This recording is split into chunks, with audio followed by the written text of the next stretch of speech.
मध्य प्रदेश के जंगलों के बीच बसे एक छोटे से गांव से बड़ी और सनसनीखेज खबर निकल कर आई है, जहां आरोप ये लगा है कि वन विभाग की जमीन पर गुप्त तरीके से चर्च खड़ा किया जा रहा था और ग्रामीणों को धर्म बदलने के लिए उकसाया भी जा रहा था। लेकिन कुछ लोगों ने जब इसका विरोध किया तो प्रशासन के कान खड़े हुए। इसकी शिकायत भी की गई। बवाल तो तब हो गया जब चर्च पर मोहन सरकार का बुलडोजर चल गया। मामला है शिवपुरी जिले के बदरवास इलाके के गुढ़ाल डांग गांव का। तो अब सवाल ये उठता है कि आखिर कब तक धर्म परिवर्तन का ये गंदा खेल चलता रहेगा? प्रशासन क्यों पहले से अलर्ट नहीं हो पाता? मासूम और कमजोर लोगों को आखिर कब तक बरगलाया जाता रहेगा, जो धर्म परिवर्तन को मात्र चंद सिक्कों में तौल देते हैं? क्या आदिवासी और भील समाज के लोगों का धर्म परिवर्तन कराया जा रहा था? और अगर नहीं तो फिर प्रशासन को जेसीबी चलाने की क्यों जरूरत पड़ी?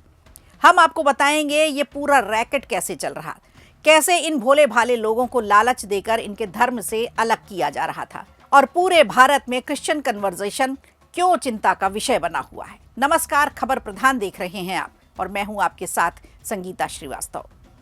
दरअसल मध्य प्रदेश के शिवपुरी जिले से एक बेहद संवेदनशील और विवादित मामला सामने आया है। वन विभाग की जमीन पर अवैध रूप से चर्च निर्माण किया जा रहा था और धर्म परिवर्तन के आरोपों के बाद बड़ा प्रशासनिक एक्शन यहां देखने को मिला है। ये पूरा मामला शिवपुरी जिले के बदरवास इलाके के गुढ़ाल डांग गांव का है, जहां रविवार को हालात उस वक्त तनावपूर्ण हो गए जब बजरंग दल और विश्व हिंदू परिषद के कार्यकर्ताओं ने यहां हंगामा कर दिया। दरअसल आरोप यह है कि गुढ़ाल डांग गांव में वन भूमि पर कब्जा कर अवैध रूप से चर्च का निर्माण कराया जा रहा था। साथ ही कुछ बाहरी लोग भी गांव में पहुंचकर ग्रामीणों को बाइबल और ईसाई धर्म से जुड़ी किताबें बांट रहे थे। बजरंग दल कार्यकर्ताओं का कहना है कि यह सब धर्म परिवर्तन की मंशा से किया जा रहा है। रविवार को जैसे ही इसकी जानकारी बजरंग दल और विश्व हिंदू परिषद के कार्यकर्ताओं को मिली तो बड़ी संख्या में लोग मौके पर पहुंच गए और विरोध प्रदर्शन शुरू कर दिया। कार्यकर्ताओं ने आरोप लगाया कि यहां आदिवासी और भील समुदाय के लोगों को बहकाकर, बहला फुसलाकर ईसाई धर्म अपनाने के लिए प्रेरित किया जा रहा है। हंगामे की सूचना मिलते ही बदरवास थाना क्षेत्र से पुलिस के साथ साथ वन विभाग और राजस्व विभाग की टीम भी मौके पर पहुंच गई। जांच में पाया गया कि जिस जगह पर निर्माण कराया जा रहा था वो तो वन विभाग की जमीन निकली। इसके बाद प्रशासन ने तत्काल कार्रवाई करते हुए जेसीबी बुलाई और जेसीबी निर्माणाधीन चर्च पर चला दी गई, यानी चर्च को तोड़ दिया गया। वन विभाग की कार्रवाई के दौरान हैरान करने वाली बात यह भी रही कि मौके से ईसाई धर्म से जुड़ी किताबें, साहित्य और कुछ दस्तावेज भी बरामद किए गए। इन्हीं दस्तावेजों के आधार पर धर्म परिवर्तन के आरोपों की अब जांच की जा रही है। इस पूरे मामले पर बदरवास के तहसीलदार प्रदीप भार्गव ने कहा है कि वन भूमि पर अवैध कब्जे की सूचना मिली थी। मौके पर जाकर देखा गया तो निर्माण अवैध पाया गया। वन विभाग द्वारा अतिक्रमण हटाया गया है, बुलडोजर इसीलिए चलाया गया है। धर्म परिवर्तन से जुड़े आरोपों की जांच की जा रही है और जांच के बाद आगे की कार्रवाई भी की जाएगी। वहीं विश्व हिंदू परिषद के पदाधिकारी विनोद पुरी गोस्वामी ने मामले को गंभीरता से लेते हुए कहा है कि आरोप ये लगाया कि बदरवास क्षेत्र में बीते 6 वर्षों में लगातार अवैध रूप से धर्म परिवर्तन कराया जा रहा है। इसके पीछे धर्म परिवर्तन का गंदा खेल चल रहा है। भोले भाले लोगों को, मासूम लोगों को बहलाया फुसलाया जाता है और पैसों के दम पर उनका धर्म परिवर्तन करा दिया जाता है। उनके मुताबिक अगरा, रामपुरी और गुढ़ाल डांग जैसे गांव में घूम घूम कर आदिवासी और भील समाज के सैकड़ों लोगों को बुलाया जाता है, उनसे बात की जाती है और फिर उन्हें लालच देकर धर्म परिवर्तन करा दिया जाता है। विनोद पुरी ने यह भी दावा किया कि इस पूरे नेटवर्क में कुछ सरकारी कर्मचारी भी शामिल हैं। उन्होंने आरोप यह लगाया कि गुढ़ाल डांग गांव में एक व्यक्ति खुद को ईसाई का फादर बताकर ग्रामीणों को भ्रमित करता है और साथ ही कुछ पटवारी और शासकीय शिक्षकों पर भी धर्म परिवर्तन में भूमिका निभाने के आरोप लगाए हैं। हालांकि इस पूरे मामले में एक अलग पक्ष भी सामने आया है। मौके पर मौजूद एक महिला ने आरोपों को खारिज करते हुए कहा कि हम यहाँ अपनी मर्जी से आते हैं। हमारे गांव के एक शिक्षक की तबीयत खराब थी, कई जगह इलाज कराया गया लेकिन आराम नहीं मिला। यहाँ हमने यीशु की प्रार्थना की और उन्हें शांति और आराम मिला। यहाँ कोई जबरन धर्म परिवर्तन नहीं हो रहा है।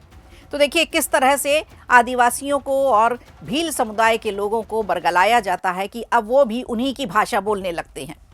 प्रशासन के मुताबिक जिस स्थान पर पहले एक स्थायी झोपड़ी हुआ करती थी, उसे धीरे धीरे पक्के निर्माण में बदलकर चर्च का रूप दिया जा रहा था। अब हैरान करने वाली बात यह है कि जिस जगह पर ये टीचर्स, ये शिक्षक शिक्षिकाएं ग्रामीणों के साथ मिलकर प्रभु यीशु की आराधना कर रहे थे, वहीं पर कई विवादित ग्रंथ भी रखे हुए मिले। ऐसे ग्रंथ जो धर्म परिवर्तन के लिए इन्हें प्रेरित करते हैं। ये भी बताया जा रहा है कि पिछले 6 सालों में करीबन 400 से ज़्यादा आदिवासियों को और कम से कम 50 भील परिवारों का धर्म परिवर्तन कराया जा चुका है। हालांकि शिक्षिकाओं का कहना है कि वो तो सिर्फ यीशु की महिमा करवा रहे थे, यीशु की महिमा का वर्णन बता रहे थे, यीशु की महिमा का बखान कर रहे थे, ना कि धर्म परिवर्तन करा रहे थे। वहीं हिंदू संगठन की तरफ से आरोप जमकर लगाए जा रहे हैं। उनका कहना है कि धर्म परिवर्तन नहीं करने पर ग्रामीणों के साथ मारपीट की जाती है और की भी गई है। मीडिया रिपोर्ट्स की माने तो प्रशासन का कहना है कि अगर धर्म परिवर्तन से जुड़े आरोप सही पाए गए तो संबंधित लोगों के खिलाफ कड़ी से कड़ी कार्रवाई की जाएगी। वहीं ये मामला एक बार फिर प्रदेश में धर्म परिवर्तन और अवैध कब्जों को लेकर बहस का मुद्दा बन गया है। अब देखने वाली बात यह होगी कि जांच में क्या सामने आता है। क्या जो आरोप लगाए जा रहे हैं बजरंग दल और विश्व हिंदू परिषद की तरफ से वो सही है या नहीं? प्रशासन इस पर आगे क्या कार्रवाई करता है? हालांकि गौर करने वाली बात यह है कि धर्मांतरण भारत में एक बड़ा मुद्दा बन चुका है और जहां भी इनको मौका मिलता है ये धर्म परिवर्तन कराते हैं, क्योंकि ये भारत की संस्कृति को इनडायरेक्टली खत्म करना चाहते हैं। सोचिए, आदिवासियों का अपना एक कल्चर है, उनकी अपनी एक संस्कृति है। अगर आदिवासी किसी दूसरे धर्म में जाएंगे तो जल जंगल जमीन की बात कौन करेगा? जंगल अपने आप ही खत्म हो जाएंगे। और अगर आंकड़ों की बात करें तो international journal of advance in social science की एक रिपोर्ट है जो दावा करती है कि भारत में ऑन एन एवरेज ईसाई आबादी का 6वां यानी 1/6 हिस्सा आदिवासियों का है और एमपी में ये बड़ा आंकड़ा 1 से 10 तक पहुंच जाता है। तो आप खुद समझिए कि किस तरह से आदिवासियों का धर्म परिवर्तन कराया जा रहा है और हमारी सरकार के नाक के नीचे ये सब हो रहा है। इसके अलावा नीलगिरी हिल्स के टोडा जनजाति की बात करें तो यहाँ 50% लोग ऐसे हैं जो ईसाई धर्म में कन्वर्ट हो चुके हैं। खैर, आंकड़ों की चिंता हम और आप कर सकते हैं क्योंकि हमें अपनी संस्कृति की चिंता है, हमें अपने आदिवासियों और भील समुदाय के मासूम और भोले भाले लोगों की चिंता है। सरकार और प्रशासनिक महकमा तो आज भी हाथ पर हाथ धरे बैठा है। जब कहीं कोई घटना हो जाती है तब ये कार्रवाई शुरू करते हैं। सरकार अलर्ट होती तो शायद ये धर्म परिवर्तन कराने वाली गैंग इस तरह से एक्टिव ना होती, कब की खत्म हो गई होती। अब आप इस बारे में क्या सोचते समझते हैं, हमें कमेंट करके ज़रूर बताइएगा। वीडियो अच्छा लगा हो तो लाइक कीजिए, शेयर कीजिए और कमेंट बॉक्स में हमें ज़रूर बताइए।